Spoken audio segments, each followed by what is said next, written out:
Let's go.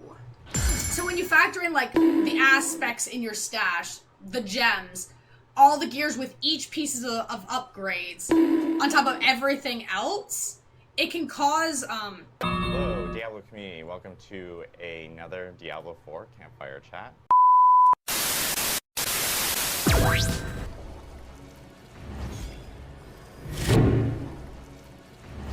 Let's go.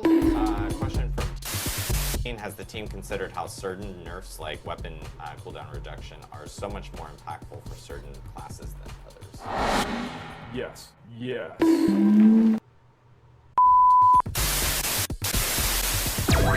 So the more stash tabs that they give us means the more stuff that players are storing into their areas, which causes more data and stuff and issues in their loading ends. The engineering team can create and figure out proper balancing for all of that stuff.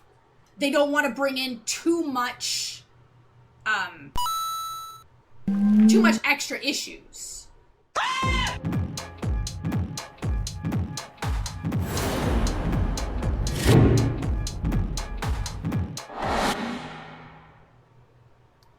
Hello, Diablo community. Welcome to another Diablo 4 Campfire chat. My name is Adam Fletcher. I am the Associate Director of Community here for Diablo. I'm joined here by Joe Shelley, Game Director of Diablo 4, and Mr. Joe Pipora, the Associate Game Director for Diablo 4. We have a lot to talk about today. Obviously, we have this Campfire chat because we do want to talk about the patch that just released this past week, which is patch 1.10. We've seen a ton of feedback. We've heard a lot of feedback. And so we do want to go through, a lot of the points of feedback that we've been hearing and at the same time the patch itself. The biggest thing that, to kind of like kick us off here, I think we want to, obviously acknowledge everyone's feedback in regards to reducing player power. We know it is bad. We know it is not fun. And it's something that, we ourselves know that it's not the greatest play experience for players out there. We do want to explain why we ended up doing it within the actual patch. And then, of course, we also want to talk about like what we were trying to achieve specifically with this patch and with the changes that players ended up seeing.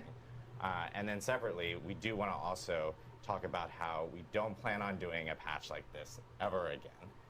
We have most definitely heard the feedback from the players on that front, and we do want to talk a little bit about our philosophy, our own internal statements that we're setting for ourselves for future updates for the game itself. And then, of course, we do want to also talk about how we can talk better and communicate with the community better in regards to patches and updates coming to the game and what we can do to improve on that. So I know that the first thing we do want to talk about, though, as I said, was talking about why we ended up doing this in this patch. And I do want to throw it over to Mr. Joe Pipora over here to talk a little bit more about that. Sure. So I know that we've talked on stream before about Joe's giving us the face. Our intentions for Diablo 4 being a game about choice. And part of that is ensuring that the various class options feel that they've got a place in the meta experience. And that kind of goes to some of the changes we made in 1.1. Now, Adam already called out that we've heard the feedback with regard to the patch, and we know that reducing player power is never a good experience in general. And I want to talk through sort of some of the things that brought us to where we are today in terms of the decisions we were making and why. So, a few of the really big changes that were made as part of 1.1. First, really, I guess, to cooldown reduction. We changed the amount of CDR that players can get as part of in the affix ranges and items that are rolling for them as they're going through the experience. Okay. CDR is one of the, if not the most powerful stat in many ways in Diablo 4. And the reason for it is obvious. When you're able to get CDR to a certain point and using certain class mechanisms, you're able to get effectively instantaneous CDR, that's cooldown reduction, right? Skills. So like, that can give you like unlimited resource, can give you unlimited movement speed, give you unlimited damage resist. Yeah, okay. And it begins to dwarf the effectiveness Look at me, I of got it! other Okay. options when you can start trying to take these things into account.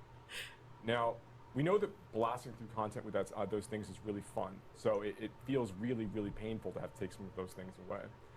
And we certainly don't relish the idea. That was the original thinking for these sorts of bits.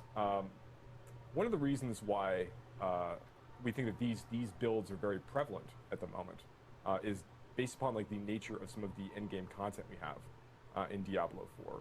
Okay. In particular, thinking about Nightmare Dungeons, especially. The reality is that Nightmare Dungeons are dramatically overtuned from where they actually need to be based upon the place they fill in, the role they fill in the game itself.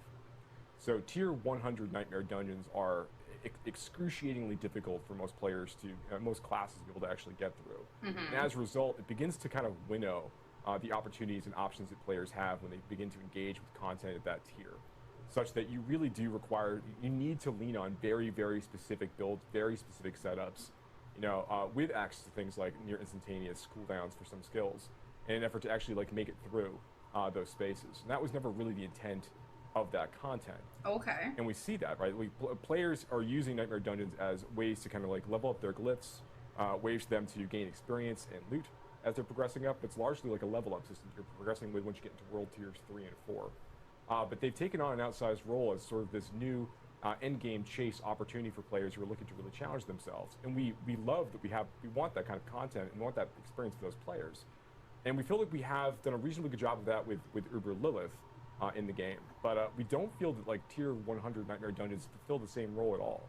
Just the nature of the content type doesn't actually work well as that kind of pushing opportunity. So one thing we actually plan on doing, and we'd hope to get out as part of this release, we're going to get out very, very soon, is we're making a reduction in the difficulty of some aspects of Nightmare Dungeons to kind of retune some things. Ooh. And the goal here is to say that, we think that that's roughly where you are with like a Nightmare Dungeon tier 70. That's kind of where we actually want the difficulty to be for a tier 100 as players are going through the experience. So there's still a thing to push for, but it's more reasonable. And as part of this exchange, we know that players really like kind of blasting and pushing. Oh, I like things that. they feel like big achievements. We are going to be looking at creating a new content type, a new end-game content type. It's going to be more directly meant to address those sorts of players and give people more things to chase. That's part of the commitment to the live services, to make sure that we're always adding new things like this for players to go and try to kind of chase after, to kind of maximize and use their builds in fun and interesting ways. So that's another really big thing. Next, we made a number of changes to the sorceress skill, sorceress builds in general. My sword. That sort of ended up having a net impact of like really reducing their effectiveness with some of their most powerful builds at the moment. And the goal at the time was to try to bring their builds back in line with one another, so that we could start trying to bring everything up at once, as opposed to having these things as they are.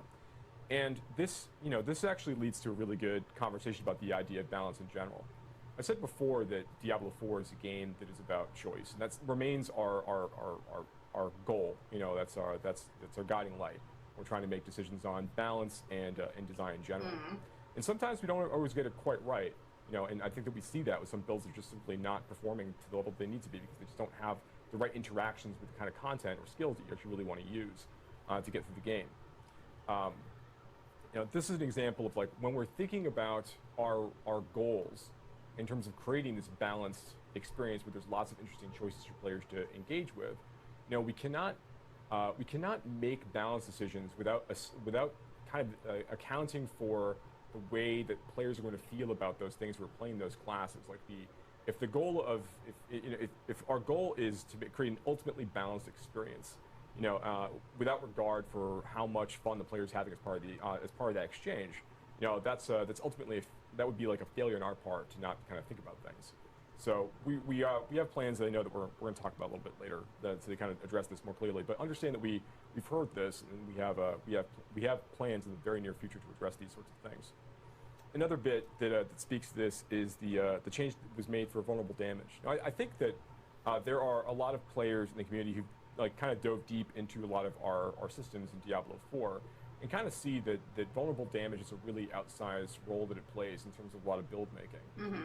And to the point where it feels that, you'll get to certain parts of content, and creatures sort of need to be vulnerable in order for you to feel that you need to that you can damage them. This is something that we're very aware of, and we made a reduction as part of the 1.1 build that reduced player damage in general, because most players rely on many builds, I should say, rely on vulnerable damage to deal to kind of spike in lots of different kinds of content.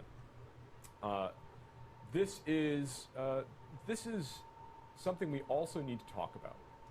Vulnerable damage is far more potent right now than we actually want it to be in general across the game. I think I've talked about this before, and we need to make a number of we need to kind of bring these things back in line.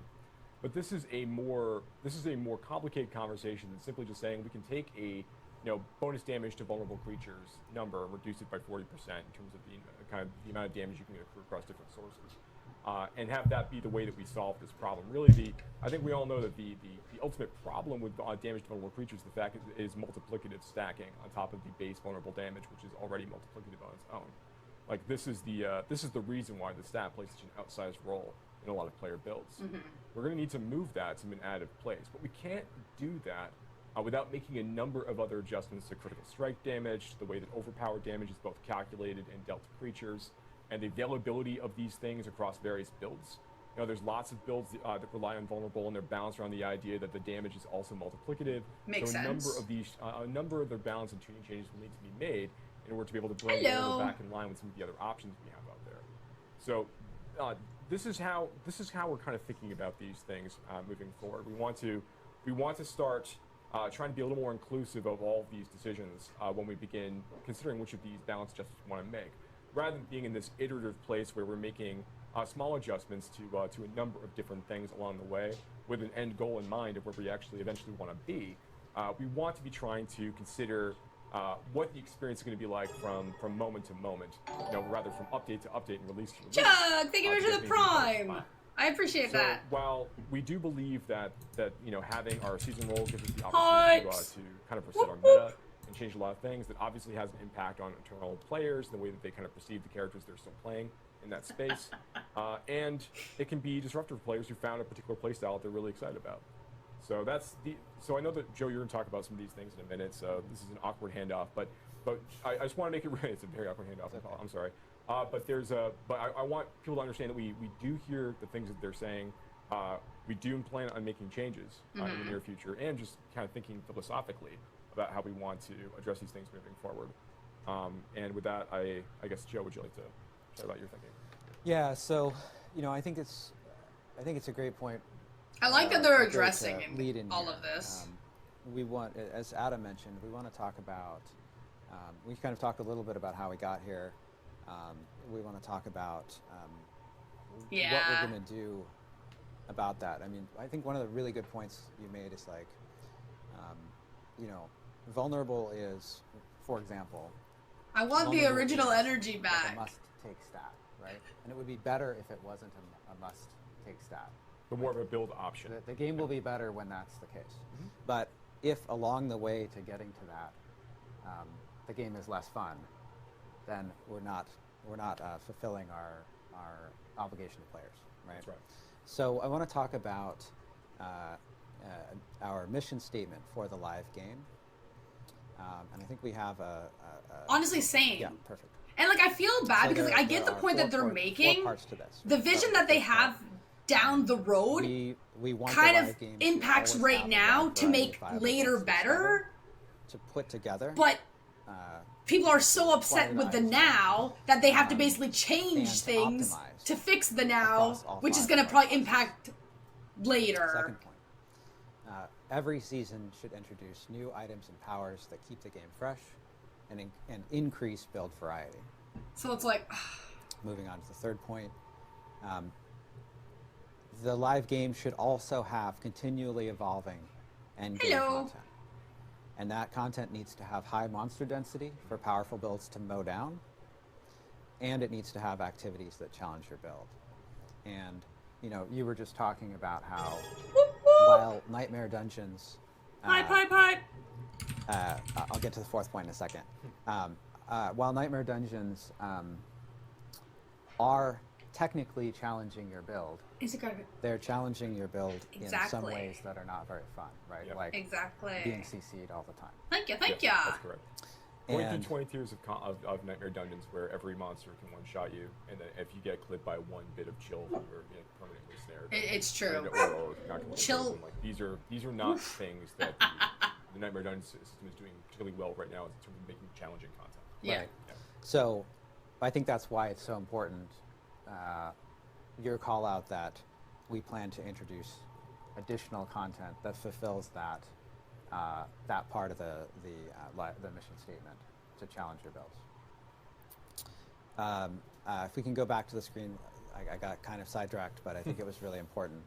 I do like that they're going to and be of course, increasing monster density, though. Ultimately, what we're trying to do is make the game more fun for players, right? Players are at the heart of everything that we're doing. And if the game is not more fun for players, and we're not making the game, if players can't believe that as the game evolves, it will get more fun, then we're not accomplishing our goals either, right? And so the other point I want to go to here is a change that, Adam was talking about. How do we make sure that the next time we do a patch, we don't have, this doesn't happen, right? Yep. And so I want to talk about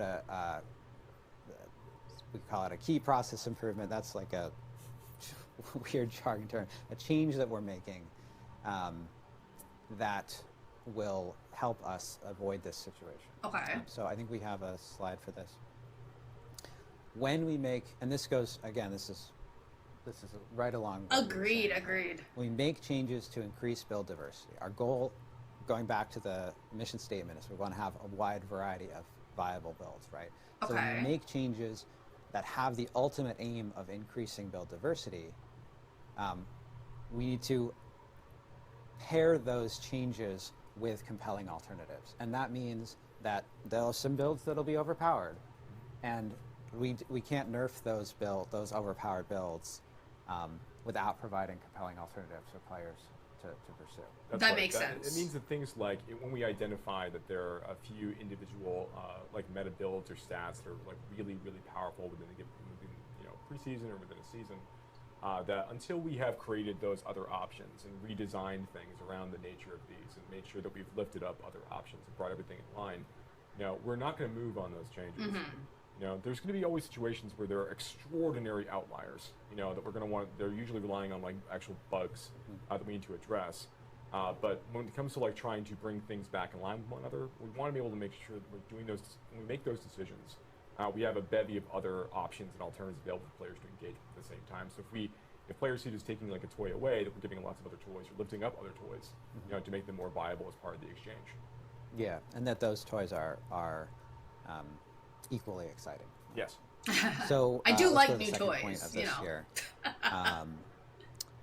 When we make changes like this, it's important for us to make them at predictable times. And Adam's going to talk a little bit more about our communication strategy here in a bit. Okay. The start of a season is an especially good time for meta changes to happen because there's a big refresh, everyone is rolling new characters, and there's new seasonal content. And changes like that will also appear in Eternal at the same time. And the third point here, as Joe alluded to, there are certain situations. We saw a case where we had a skill that could do 10 to the 37 damage.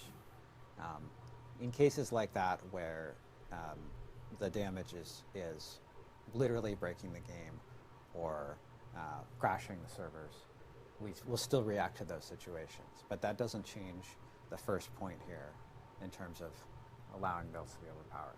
And I think, one of the things that's important for to recognize and state is that ultimately ARPGs, or some people call them hack and slash games, are about power fantasy, right? And they're about us inviting players to break the game to some extent, not to crash. There are lots of ways to interpret the word break, but and find fun toys that we've made, do crazy things with them, and we need to make sure that we aren't trying to punish players for doing that. because ultimately that's the playground we built. That's like we built a game that's like, go find crazy stuff, and we need to make sure that when players take that invitation, that we're not punishing them. Right. Yeah, and I know when we were talking about at least the nightmare dungeons beforehand, we can go into it in a little bit more detail. Once we get to the stuff that might be coming down the pipe here. The one thing I think that I wanted to really highlight on was, obviously we did this patch and we made these changes and we brought character power down, player power down essentially. That in itself was also supposed to be paired with these nightmare dungeon changes that where Joe was actually talking about earlier, and it's something that we've learned throughout this process is, as you guys were talking about, that we have ultimate visions for something that is further down the line, and doing that all together at once during those moments, as opposed to doing them over time and whatnot, just leads to a better experience overall for players, and that's something that we most definitely will be doing as we build out future updates and patches and so forth. Of course, a key component to this is how we communicate to players, and there is been a lot of feedback in regards to hey, it would have been great if we knew some of these changes were coming down the pipe, and it's a hefty amount of patch notes. We could have digested this over a few days beforehand. I'm still suffering. Or a week beforehand. So one thing we do want to commit to right now is that we do plan on going forward always providing patch notes and communicating these patch notes through streams like this, through Campfire chats or developer update live streams beforehand, well beforehand, at least a week before the actual update hits. In no matter state, because I know sometimes we're still trying to maybe potentially squeeze in a few different things into patch notes and stuff like that up until the last second, just on the nature of production of how we are. But I will say we do plan on sharing those no matter what to the community going forward, from here on out through a stream or written through blog or something like that beforehand, before players can actually get So that would be nice. Get into game and actually try it out on their end. So at least we can hear feedback and you guys can actually digest the information beforehand. In fact, it's the amount of negative backlash that they got that we do want to talk about from all really of quickly. this. But one thing that hence we will the tone of the stream, now right? Is that, next Friday, so exactly 1 week from now, we'll be back on a live stream, because we will start with that live stream where we will be talking about our next patch that will be coming to Diablo 4. We'll talk a little bit about some of the details here, but we'll go into more detail next Friday specifically. But we will be back on here to kind of go through the whole entire patch notes with everyone beforehand, so everyone has a better expectation of what they're going to be seeing in the actual update, and they can talk to us through chat, through devs, or through social media, through Reddit, through our forums, etc. beforehand, before the actual patch hits. So we will get times and remind everyone, of course, throughout the week that we will have another Campfire chat to talk about patch 111, since we just shipped 111, but we do want to talk a little bit about patch 111. I mean, most of us here today, just because there don't have are an issue with the some items patch that we are aware of, that we know. So we're just interest to players specifically when it comes wait. to What's things so that they've been bad? asking for, and at least it gives you guys a little bit of an early preview of some stuff that's coming down the road. I think one big thing that everyone has been kind of talking about as of late from this current patch is some of the sorcerer and barbarian items and stuff like that, and how we've obviously tuned a lot of classes down, and there's questions of hey, is there any changes in the future for those two? Yeah, we're taking a long look at a lot of the sorceress and barbarian aspects that aren't being utilized very well right now, and trying to lift a lot of those back up. So there's going to be a wide range of legendary power and unique item improvements for these two classes in particular. Okay, I like this. But we're really honing in specifically on sorceress first, and then also getting a lot of barbarian updates in there at the same time. And this is for 1.1.1. The Correct. Barbarian's So the very already next strong, patch. but people Yeah, keep and saying we they're expect weak. that patch. Obviously, if we're having a live stream now, next Friday, we expect that patch here in the next couple weeks or so. Okay. So at least you guys can get an early preview on it. Yeah, on that Friday, we'll be talking a lot about the specifics of all of those changes and kind of hearing what. Okay. Yep.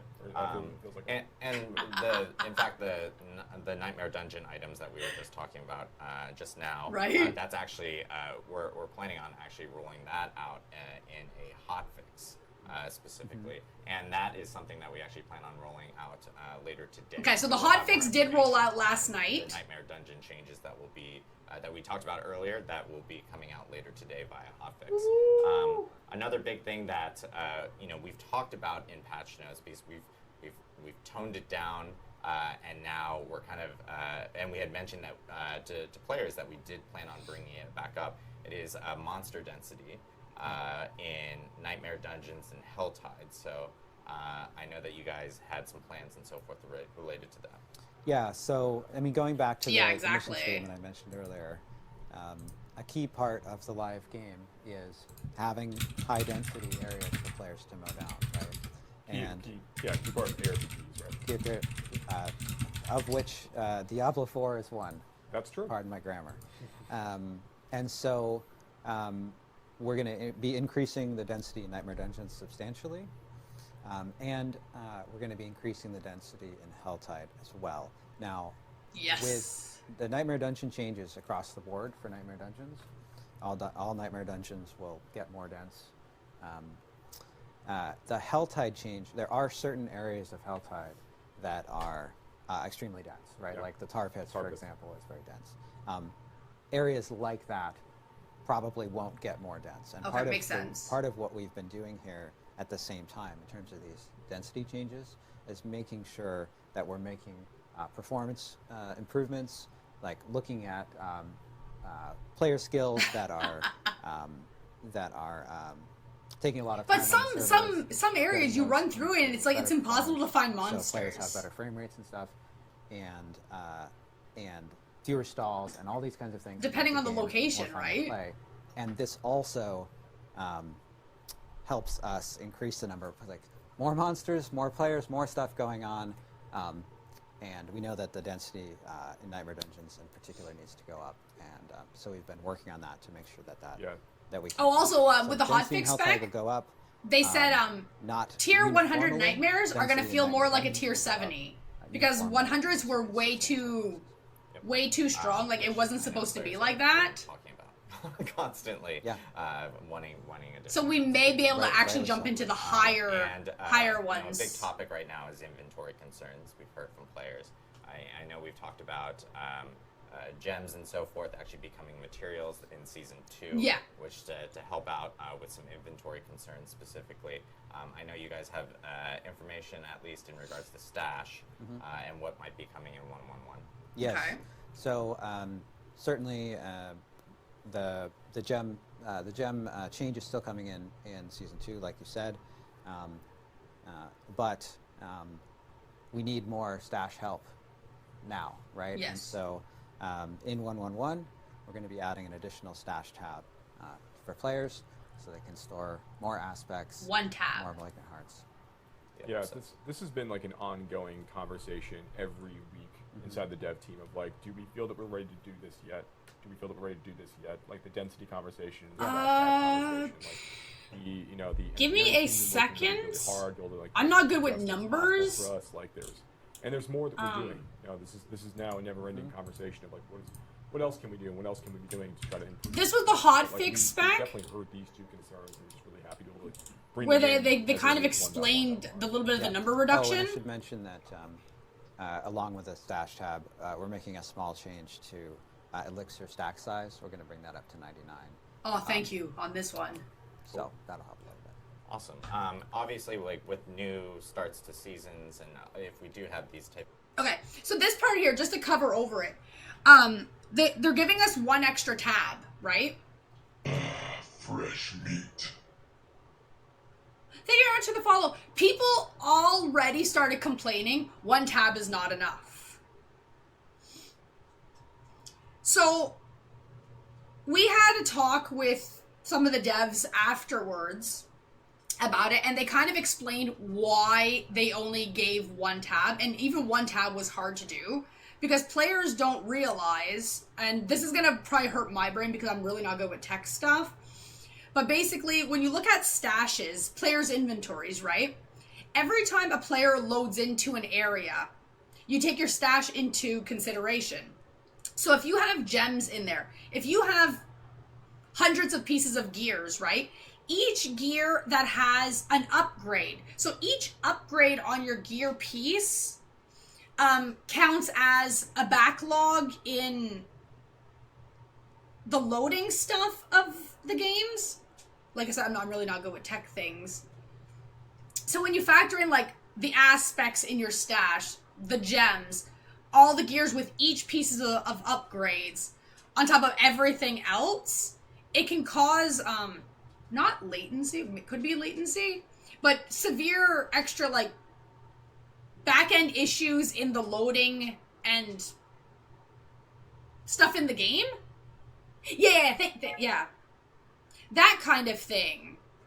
And players don't realize that. So the more stash tabs that they give us means the more stuff that players are storing into their areas, which causes more data and stuff and issues in their loading ends, kind of thing. And they don't want to cause more crashes because of that type of stuff. So until the engineering team can create and figure out proper balancing for all of that stuff, they don't want to bring in too much extra issues. So they were able to the team was able to get us 1 tab for now, and they are going to work on potentially bringing in more down the road, but it's going to take time. Kind of thing. So I just wanted to kind of cover on that part, just because we had to talk about it afterwards, because people already started complaining about 1 tab wasn't enough. So, yeah. Types of changes that occur within the patch that may change, whether it's the meta or the balance of specific things. There's been questions related to respecs and how that has been pretty expensive on people's like their own personal economies with gold and so forth. I know we have respec changes that are also coming with the game itself. You guys probably know more specifics on the numbers. Yeah, I mean, this really goes back. Exactly. Joe was talking about our commitment to choice earlier, and it also, but I think it also goes back to, you know, when we say in the mission statement we want to have a wide variety of viable builds. Great, but if you can't switch between those builds, then it still feels punishing, right? So we're going to bring respec costs down by about 40%, quite a bit. Yeah, so it should help out with people that want to switch over to a different build and so forth, or they do have to adjust over to another build. They get the option of actually being able to do so, or have an easier option of being able to do so. And that'll be in 1.1.1. And that'll be in 1.1.1 as well. So, and then I know, lastly, like one big thing is, you know, as players kind of progress through the game and the leveling curve kind of goes through, especially like post like 70 or so. We've been looking at you know, the player journey and how they've been getting up to 100. I know there's some changes that you guys are looking at in terms of like experience and so forth from that end. Yeah, I mean, the short version is we want to make leveling from 50 to 100 faster by adjusting XP. Okay. I don't know if you have. Yeah, I realized when I was talking earlier about the changes we made. Obviously, we also made the change to XP gain when fighting creatures above your level, and I failed to mention this discussing it. Yeah. So the original intent for that was we found players basically sitting at like fighting creatures like 3 levels above them and never felt like they were really challenging themselves beyond that. We wanted to stretch that out a bit further, but that went from, you know, a 25% bonus to a 15% bonus. And we knew that density changes were coming online, so we thought about this a little bit. But you know, I read a lot of feedback, like afterwards in particular, that just made it sound like people thought that we were just trying to make the game take longer, which wasn't actually the goal, but realized that the 25% to 15% change did constitute a nerf. As a result, that is the thing that we're thinking about as well. We are not trying to slow down the game. No, and to that point, like we have a vision for how long we want the game to take for players. we realized that it's taking a little bit longer than that, than what our vision was originally for a lot of folks who are leveling up, particularly when they get to certain parts of the game, like, when they're World Tiers 3 and 4. Yeah.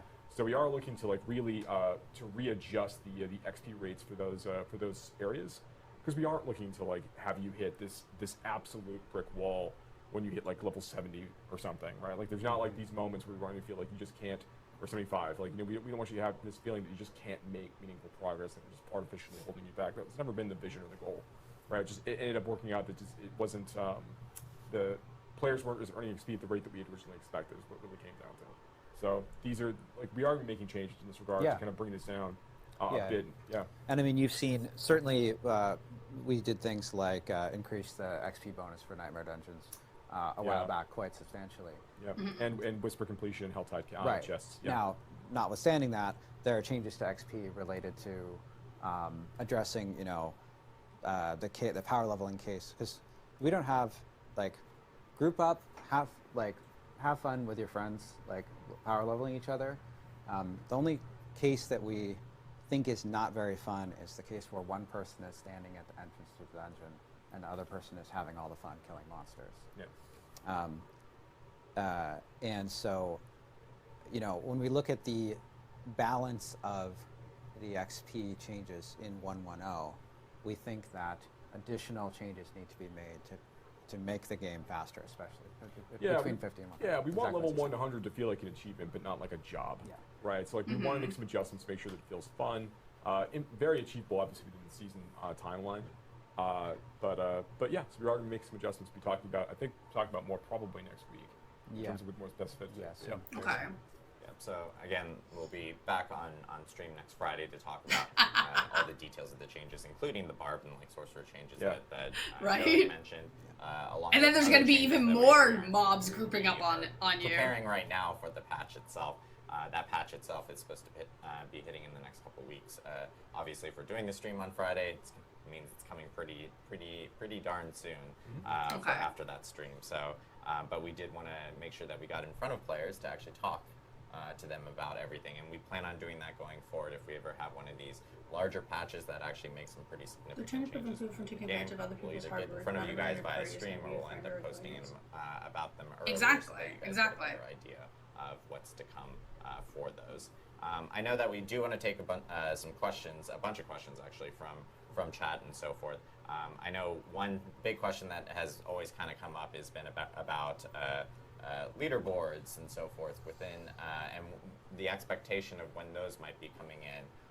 I know that ideally we're aiming for season 3 for the leaderboards in it. Oh, season 3 I don't know for if you it. guys Oh, have wow, any okay. Additional information or like additional insight onto those from your end? Yeah, so one thing that's really important to us for leaderboards in Diablo 4 is that we don't think that like tying this directly to Nightmare Dungeons or content type exactly like that is going to make a lot of sense because the variety of the nature of the system. So we want to make a content type that kind of partners directly with leaderboards, so that you can be judged in kind of like this kind of more even playing field when you're going through that experience. Right. That is content that we are actively in development on and are excited to try to get ready for season 3. So we're going to be making, I'm sorry, the short answer to this is, this will be percent of our competitive feature. We are making a specific content type that goes alongside that you're judging yourself against. And we're looking for season 3 for that. Question from You Stupid Walrus is Uber Uniques, what's the future? They mathematically don't exist, so I don't think it's a good waste of resources of them anymore. Sorry, I was really distracted by the walrus. Okay. Can you read the question again? Uber Uniques. Oh, right. What's the future? They mathematically don't exist, so I don't think it's good to waste resources on them in the future. They don't That's a good exist. question. So, Uber Uniques are designed such a way that they are a huge spike of power, and we're receiving feedback, and we understand the feedback on some of them, but they represent a huge spike of power, and as such are not expected to be part of builds necessarily. One of our goals underlying is we don't want players to feel that one of these are mandatory, that you must find in an effort to bring your build online. From the ground up, we kind of made the decision to say it is okay if we want players to find these, but we don't want them to expect to find these. which is a difficult place to balance in terms of drop rates when you're thinking about these. Right. Now, right now, I believe that they are exceedingly rare, and we do want them to feel very, very rare. But I suspect that as we start moving into future seasons, we do want to find more ways for players, or more opportunities for players to get chances at these. And I imagine we'll be able to talk about that soon. But I would suggest that like the current drop rates are probably not going to be the drop rates forever. We'll probably make those a little bit more common, a little more likely to be found as time goes on. Okay. A big topic that I'm seeing just pop up in chat and so forth. A lot of comments about crowd control. Sure. And if there's any plans or ways that we're looking at addressing crowd control here in the future. Yeah, as I mentioned earlier in the stream, well, I think we both talked about it. Good morning. We think that when you have high density of monsters on screen and you have a lot of elites, the crowd control, the tools that you have for crowd control are not, need to be better, basically. Okay. And some of that is going to be adjustments to things that feel unfair. And some of that is going to be tool adjustments in terms of the tools. I think that we'll be able to, this is something that we'll be able to speak more to in terms of specifics and how we're going to address that. But we agree it's a problem in the future. Question from I'm so bad. IK Rekote. I tried. I'm so bad with names. I'm sorry. When will loadouts be added? Yeah, it's a feature that the UI team is very excited about. It's something we've talked about a bit internally. We don't have a timeline for the idea of loadouts just yet, but it is something that we're continuing to actively talk about. And we have more information to share in terms of Doesn't sound fun. like when something like this could potentially be added to Diablo 4. I'm sure that we'll talk about it. Barag0 says, what is the time frame on 111? It doesn't seem very clear. Is it before the middle of the season? How long do I need to wait for Sorcerer and Barbs to have their changes and be playable? It is much sooner than mid-season. As I said, it's only like a couple weeks away, and by a couple weeks, I mean like... But like they say, for Sorks and Barbs to be playable, like, we're doing a stream Barbs on and Friday. Sorks are I would playable. expect it within a couple days after the stream. We have to provide some... They are. Like... If we say anything too specific today, production will choke us out. So we have to be very careful about the language we use. But yes, very soon. Only because with patches themselves, of course, there are...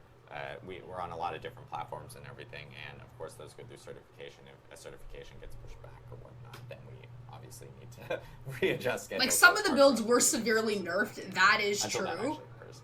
But very, very soon. They are still playable. My Sork is perfectly are fine. Are there any plans for some changes for experience between, say, level 75 to 100? Fibs This Barb, something that we just commented, Barb but is the journey perfectly feels a bit fine. dull. There are several events, but only nightmare dungeons to provide challenge. World bosses, Hell Tides, and Whispers are a good idea, but just too easy.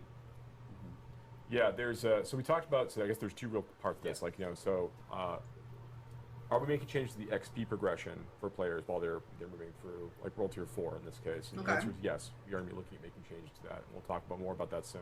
Okay. And then secondly, do we feel that there are the right number of milestones for players to engage with, enough goals to kind of consume while you're also just leveling up, and enough content to kind of do as you're leveling up in these world tiers? And I think that the answer is no. That we know that there's more things that we need to add to the game, particularly for World Tier 4. But really, just once you get into World Tier 3 and 4, just find more opportunities and more content and new things for players to do as they're leveling up through those spaces. And we do have plans for those things, and we do have thoughts on stuff we want to add in Season 2 in particular, and some things we're looking for 2 weeks. To talk about moving forward. Yeah. But yeah, we recognize that there's more. We would like to add to that journey to kind of create more variety and more moments of challenge as well while you're progressing, and not just at 100, but all along the way. Hodoc24 says, what are your plans to adjust loot drops? This I'm going to add on to his question after I read it. It feels very frustrating to grind for days without ever seeing anything close to an upgrade or finding the right aspect. Even worse, when you finally do it and it's a terrible roll. Slightly, I'm also going to modify that and mention target farming.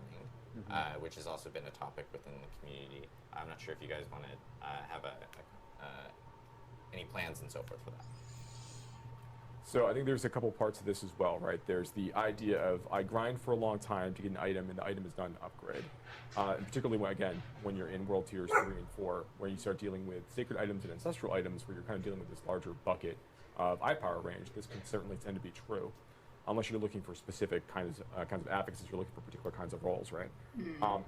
So there's a couple things. One, we know we want to try to reduce the difficulty of like kind of comparing and looking at a number of different items all at once and trying to get a better sense of that. These are things the UI team is very passionate about, and conversations are ongoing in terms of how we want to achieve that. Like things like loot filters, things like that. There's the idea of like how does the progression of itemization feel, particularly in World Tier 4, while you're leveling up there. And the systems team has ideas on things they would like to include. It's too early for us to say exactly, to like really like lay them all out just now. But there are ideas and things we want to do to kind of improve the feeling of progression through the ancestral tier, so that you feel like there's more thresholds and there's more opportunities to kind of get upgrades as you go. Okay. And then lastly, there's this idea of target farming. So legendary aspects are a place I think that we can afford to do more. We know that players are looking for certain aspects. They're trying to find certain things. They're trying to find particularly unique items. I think is often the case, right? They want their Tempest Roar, whatever they're looking for. They're looking for that thing. We do have plans in Season 2 right now to have more content you can try to target farm in order to find certain unique items. And I think there's a natural extension of that to figure out like what's the right way for players to be able to find an easier method of getting at some of the aspects they might be looking for as they're progressing through. So that is something that the rewards and systems teams will be thinking about and we'll talk about soon on stream. Yeah, and I do want to note, like, I know we have an update here coming for 1.1.1, which we just talked about is in the next couple of weeks. There are going to be other patches before Season 2 and so forth, yes. with additional changes and items that we just haven't noted, and I just want to clarify specifically on that. We do have more patches beyond 1.1.1 before Season 2 to address a lot of feedback that we're receiving from players and a lot of opportunities for us to actually do so. Can we get some sort of matchmaking system to help with partying up with random people or group finders? I know we had talked about group finders before. Right. I know this is something that the team has obviously received feedback about, like helping out with like the social systems and so forth within the game. It is being evaluated, I know, and the teams are looking at it. We just don't have an exact timeline of when those are actually coming in specifically from that end. Okay. Are there going to be changes with arm? Oh, sorry, I forgot to. That was Andy for Man was the last question. Bean Pot 10 says, are there going to be changes with armor regarding survivability? Hardcore is almost unplayable on Sorcerer, with one shots from corpse bows and low innate due to low innate armor. Yeah, I think survivability, especially on Sorcerer, is something that the changes that Joe is talking about for. That we'll be talking about in more detail next week is one of the things we want to include. Okay. We recognize that. Yeah, we also identified there are a few outstanding monster types and abilities that are doing that are killing players a little more frequently than we expect, and like we're looking at creatures that explode when they die, for example, claim an awful lot of lives, right? Creatures that can chill. Claim an awful lot of lives, right? Or charging creatures. We've also done charging creatures. Yeah, I've seen a lot of reports about that. The porcupines, which I think have been nerfed like twice now. Too, well, there's a bug fix on Beast Charge in particular. Good morning. Where Beast Charge could deal damage, even if you interrupted the charge or the beast died. Oh, I see. So, well, that's a good bug fix. So, I mean, we're identifying some of these like really, really difficult affixes, really, really difficult Nightmare Dungeon affixes, or like really ones that claim lots, like a disproportionate amount of player lives. Like that. And we're looking at those all at once. It's Sorcerer survivability is absolutely an issue, and we're going to be talking about it more in the 1.1.1 conversation next week. Okay. But there's also this idea of like there's a lot of things out there that are just doing a lot of like what feels to the player in the moment pretty cheap, like unfair, like just I sort of just died, don't really see what happened. So we're looking at more of these situations and trying to figure out the right places to make adjustments. Lightning. We don't want the game to be easy. We don't want you to be able to walk through every encounter and We want the game to feel deadly at times. We want you to feel like Stay you got enough till midnight gaming. We're good with those situations.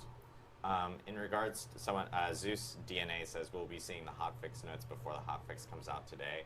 Yeah, we'll get the notes up. The deployment hasn't started and is not starting until later this afternoon, but we'll get the notes up so that players can see it, and we'll be mentioning it so that players can actually read through them and so forth. Right. This is a pretty large hotfix in terms of like items that we're actually fixing and the Nightmare Dungeon stuff that we had just talked about. Yep. Templar Knights asks, question, can we change the codex in such a way that we can upgrade the values with founded legendary items?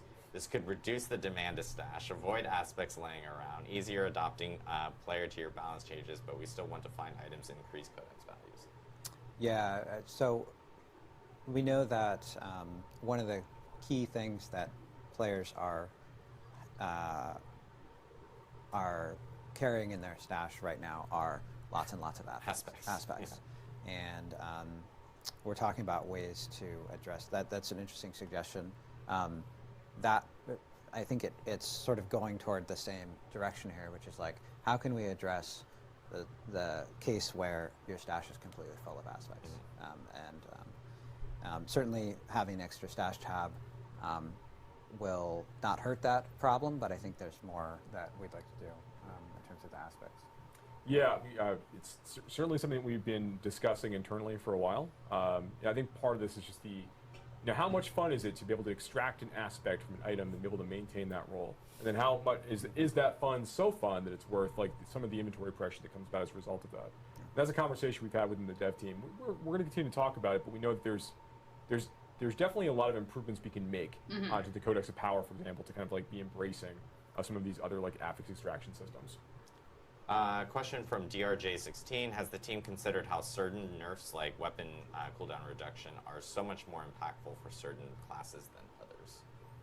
Yes, the team is definitely aware that some of these changes disproportionately affect, like the vulnerable damage change disproportionately affecting like Cold Sorks. We're definitely aware that some of these changes disproportionately affect some classes and builds more than others. And this goes back to my earlier point about when we're going to be making changes like this moving forward, that we know we're going to have this have an overall effect of reducing certain effects down, or rather reducing certain like powers or affixes or whatever it is down to a place where we want people to use the baseline to kind of build from for other parts of the game. That when we do those things, it's going to affect these different players in different ways, and they're not going to enjoy that if we've ruined their build in order to try to weed the garden and get things into a better place. Like ultimately, we're going to be trying to do a lot more situations where if we're going to take a thing away, if we're going to update something where it's no longer going to be as valuable as part of your build, we want to provide a lot of other options as part of that. Yeah. Make sure we don't leave the build with a gaping like giant hole in it as a result of the change that we made. Yeah. So this is going to, again, it's going to mean that moving forward when we're making like larger scale balance and tuning adjustments, we're going to do those a little bit more slowly as a result, in order to make sure that we're embracing all of these other like components to give a lot of options all at once when we make a change. Yeah, it goes back to the change we had on the screen before, right? We're going to provide compelling alternatives when we make those kinds of changes. That's a punchy way to say it. Punchy way. Kennywa says, question, why did you guys increase the cast time on stuff like leaving dungeons? Feels like you're trying to slow down the game by making us waste time for something that might feel useless. We can look at that. We can continue to evaluate that change. It's a fairly small difference. I know that in an ARPG, small amounts of time can be meaningful. We did add the reset. Good morning, button, Mel. Thank you very much for the 36 months. Hi. Loki5123 asks, are you going to add more than 6 or 7 items this season? Oh God, it's Loki. 3 years. Like they would want more items per season that are actually added in. Yeah, we've always said that we wanted to take in the feedback from the players as we kind of got these seasons out the door. So season 1, we add the 32 Malignant Hearts, which I think have been pretty cool. We're going to be looking at the balance, some of them to kind of like lift them up, make them a little more exciting in some places. But broadly, we're pretty happy with they generally are. Where's the chicken? And then we have our uniques and our legendary items we added with the season as well. I think if there is, if we see that there's like a lot of interest in trying to get more of these, we can start trying to think about how we can inject a few more legendaries into the game with each season, a couple more uniques potentially in the game with each season. But we want to continue to see like kind of what the feedback looks like. This is a good example of people asking for more. So yeah, good to know. Separately from that, I would are you actually guys like looking that. at potentially Demon Chicken. reworking or redoing thank you, some Dev. things? So that means patch 1.1.1 is kind of in that vein of trying to like get these things into a slightly better place. And we do want to go back over our existing legendary power library and identify the ones where they can afford to be lifted up with redesigns and changing the way that some parts of them work, so they've better fulfilled the stated purpose in terms of where they're supposed to sit in builds. So there's going to be a lot of opportunities for that along the way as well. It's not going to be the only way we inject like new fun in the game isn't going to just be through the season mechanic, isn't just going to be through the addition of brand new legendaries uniques, but also going back over the existing legendary powers after we see players use them a little bit more, making adjustments accordingly. Question from Panda Mousy and Mormra. Same question actually. What's your plan for resistances? Right now they feel like a wasted stat. Do we have any changes to resistances that might be changing maybe sooner or later, or how's that? Resistances fall in one of those categories where if we need to make a change to the way that resistance damage is, or rather, the way that players use resistance to mitigate damage from certain sources. And it's going to be a far-reaching change when we actually go through and make this, which means that we want to be able to take the time with it and do it properly. It's going to be, right now we plan to put that into Season 2 as part of a larger rework. So you can look forward to more information as we get a little bit closer to Season 2. Okay. Shadow Mun, sorry. Can campaign bosses be added to the pool of dungeon bosses that we encounter? I feel like campaign bosses are underutilized. I think there could be more opportunities to fight some of those campaign bosses in the future. I can't comment further on exactly how that will look, but I agree with that sentiment. Sounds good. Okay. Joe has often said this, so like we definitely want to make sure we find the right ways to bring act bosses in. Yeah. Yes. Yeah. Right, he's just like, oh shit, wait. This is actually a question. Party Cannon 30. Hi there, guys. Hashtag no spoilers, right? Thanks for the information. My question is about crashes on PlayStation 5. Is that a known issue?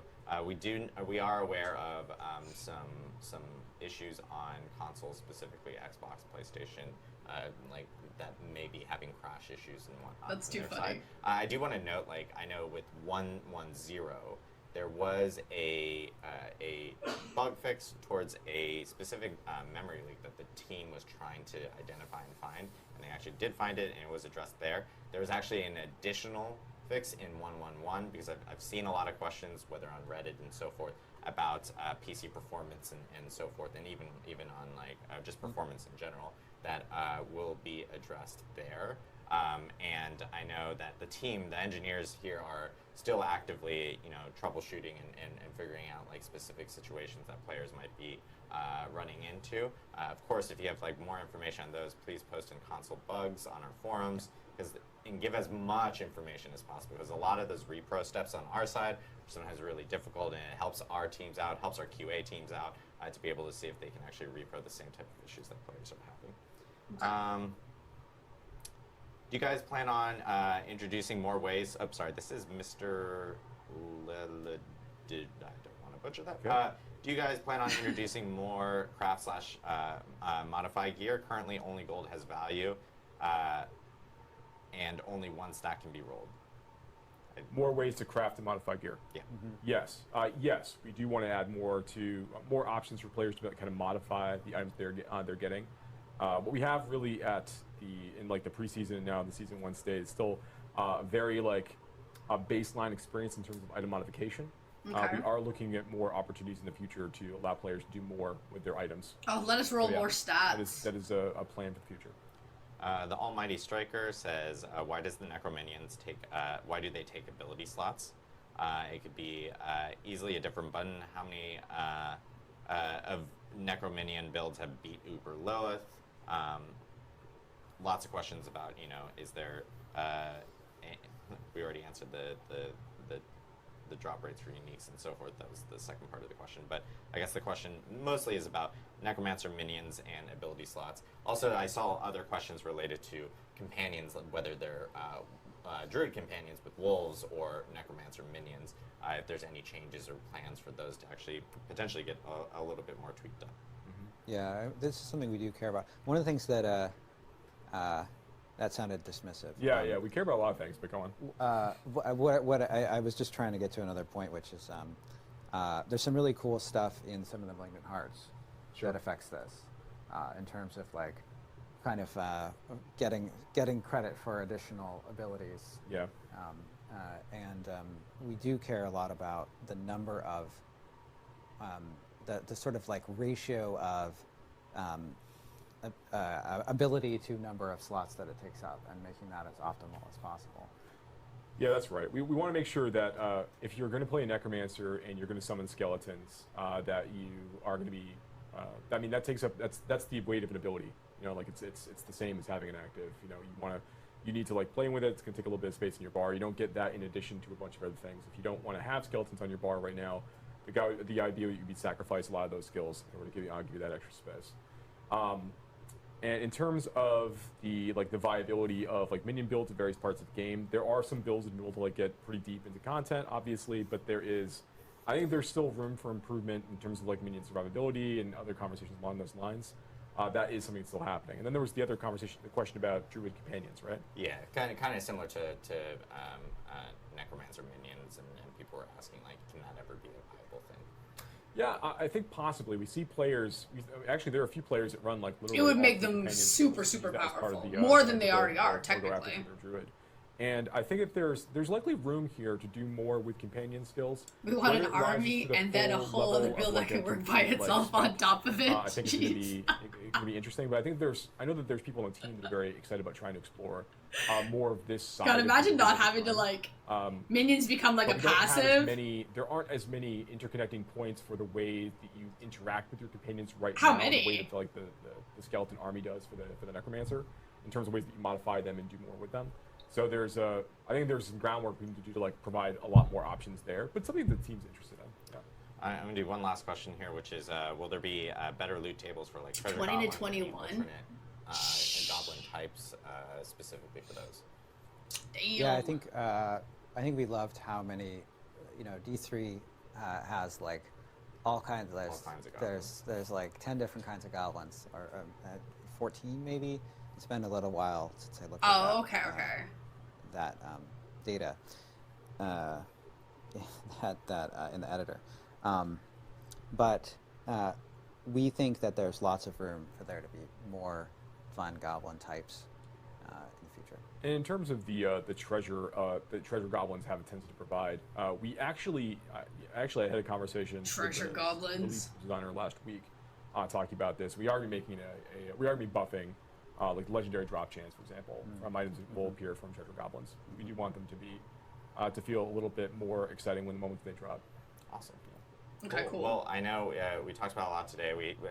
I just want to recap some stuff that we had mentioned today. Obviously, Rainbow goblins.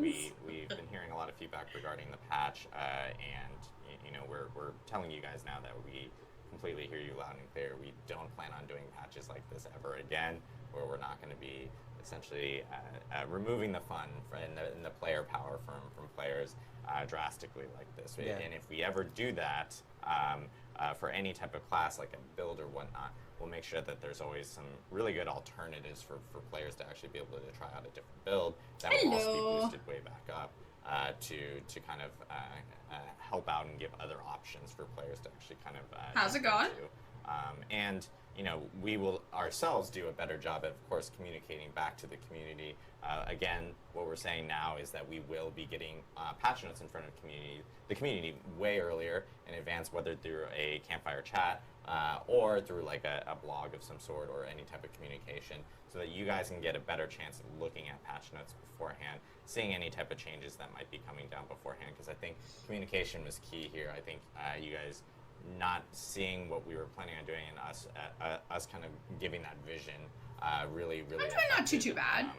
a lot of the response from you guys. And I think if we just provided that over to everyone and gave a little bit more of a heads up, I think it would have helped a whole lot there from that specific situation. Well, also Yeah, keeping in mind. Oh, I'm sorry. Go ahead. I was just gonna say, I think that's absolutely one part of it, and you were talking about it in a more full way. But I want to really make sure I hit on like one of the really great points of feedback that we've been seeing is like, why can you nerf things today and then buff things far in the future, right? And so what we're saying is, not only is there a change to communication, but we're also going to pair changes like that together, so that we don't have exactly the situation that players have called out as unfair. Yep, most definitely. Okay. And of course, with 111 coming really soon, we are committing to another Campfire chat next week, next Friday. Probably the same time. We'll confirm. More than likely, it'll be 11 a.m. next Friday. We'll end up posting about the details over the next week, so that just as a reminder to the community. And there, we'll actually go through all the changes that we just talked about here into greater detail. Okay. Joe, I know, will end up providing greater detail changes on like the barbarian and sorcerer adjustments that we're going to be making based off of community feedback. And then, of course, we'll also be talking about... They said the Campfire is going to be next week. For that. But the patch itself 111 should will be coming out within in a couple of weeks. With us But having we'll a get more stream details next Friday I for that. anticipate it being very soon or shortly after the stream specifically. So, and again, we do have a hotfix today that we will be rolling out this afternoon. So that stream, we should be able to co-stream it live as it's happening. And there's a lot of changes in there, including the Nightmare Dungeon changes that we talked about today. So, again, thank you guys for the feedback. We most definitely hear you loud and clear. It's something that we wanted to address, and it's something very important for the team here for us to actually address the community. And the chat, I guess, was so about bad. it, and also change some of the ways that we were doing The types of people that are playing their specific game need items to invest or in more screen specific time. processes. So we really Yep. do appreciate the feedback. Of course, continue providing feedback to us. It's really important for the game itself and for us to make a better experience for the players out there. So, And that's the thank thing, you guys again can't for tuning please in. everybody. We'll see you next It's Friday literally for impossible. the next Campfire chat to talk about patch 111 and all the changes that are coming up. Really appreciate it. I still say they're being extremely hard on themselves because overall the patch, in my opinion, wasn't as bad as people are playing out. Obviously, that's my opinion on that one. But I am looking forward to the stream on Friday to see exactly what's coming and the new changes that are coming through, but... Oh god. But yeah, I think overall, it's good that they addressed it. It's sad that the whole situation happened, but I'm looking forward to patch, 111? And seeing what's happening with that.